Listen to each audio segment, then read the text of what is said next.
কেমন ছিলেন। আমার খুব মনে পড়ে বেশ কিছুদিন আগে সুভাষগ্রাম ঠাকুর বাড়িতে আমাদের পূজনীয় বিঙ্গি দাদা এসেছিলেন।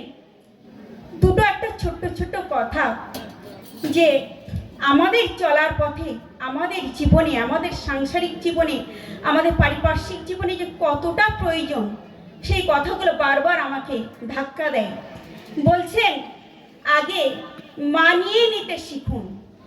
আমরা অনেক সময় অনেক কথা বলে থাকি, উনি কেন এই কথাটা বলল, উনি কেন এই গানটা গাইলো, উনি কেন দুটো গান গাইলো, উনি কেন আলোচনা করলেন না, এরকম কথা আমরা প্রত্যেককে সবসময় সমালোচনা করতে থাকি।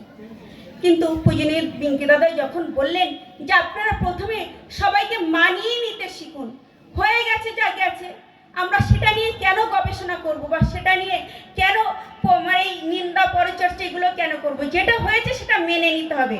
আপনারা প্রথমে মানিয়ে নিতে শিখুন, দেখবেন কত শান্তি, কত কিন্তু এই যে দোষ ত্রুটির মধ্য থেকে আমরা যতটা প্রিয় পরমকে মাথায় নিয়ে চলতে পারি, যতটা তার কারি না, কিন্তু ক্রমাগত পুরুষোত্তমকে মাথায় নিয়ে যদি তার কাজ করার চেষ্টা করি, তার কাজ যদি করে যেতে পারি, আমাদের জীবন থেকে এই দোষ ত্রুটি ভুল ত্রুটি কিন্তু উড়ে চলে যায়, আমরা একটা নতুন জীবন আস্বাদন করতে পারি।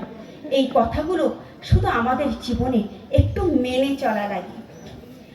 আর ঠাকুরের দয়ার কথা, আমরা প্রত্যেকে যদি তাকে জীবন সর্বস্ব করে চলতে পারি, সমস্ত কাজের মধ্য দিয়ে আমরা জীবনে একটা অনাবিল আনন্দ লাভ করি, একটা নতুন জীবন ফিরে পাই।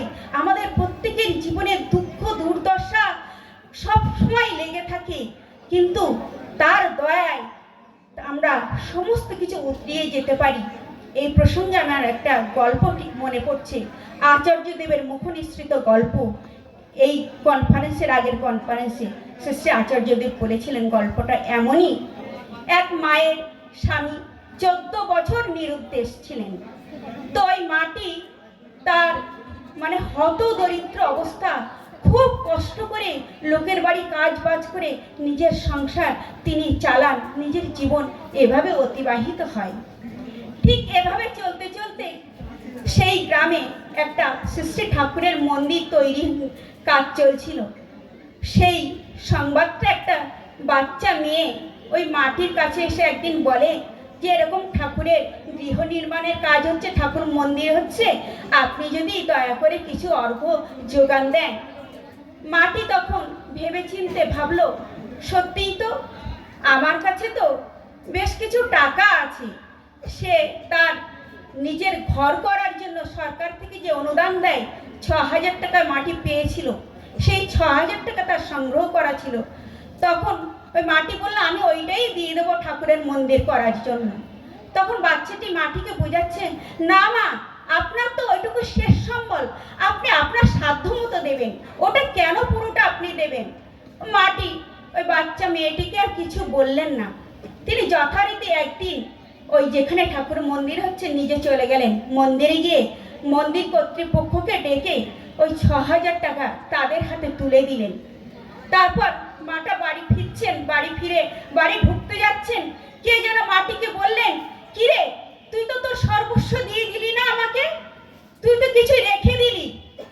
তখন মাটি ভাবলেন, ঘরে ঢুকলেন, ঢুকে তার আলমারি গচ্ছিত একটা টাকা ছিল, তিনি অনেক কষ্ট করে তিল তিল করে জমিয়েছিলেন, 4,000 টাকা সেখানে সংগ্রহ করা ছিল। সেটি বের করে নিয়ে তিনি আবার গেলেন মন্দির কর্তৃপক্ষের কাছে। গিয়ে যখন ওটা দিচ্ছেন, মন্দির কর্তৃপক্ষ তো কিছুতেই নেবেন না, কিছুতেই রাজি হচ্ছেন না নিতে। না মা, আপনার শেষ সম্বলটুকু আপনি এভাবে দেবেন না ঠাকুরকে। মাটি তো নাছর বান্দা, তিনি জোর করে ওই অল্পটুকু তার শেষ সম্বলটুকু মন্দিরের কাছে দিয়ে বাড়ি ফিরছেন। দূর থেকে দেখতে পাচ্ছেন তার বাড়ি ঢোকার মুখে প্রচুর লোকজন ভিড় করে আছে, লোকজন হই হই চিৎকার চেঁচামেচি করছে।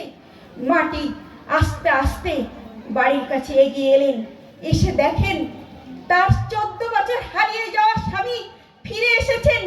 এই হলো ঠাকুরের দয়া, এই হলো ঠাকুরকে জীবন সর্বস্ব করে ভালোবাসা। তাই ঠাকুর বলছেন, নিজের ধান্দায় চললো যারা, জ্যান্ত মরা রইল তারা, চললো যেই বাজি মাত করলো সেই।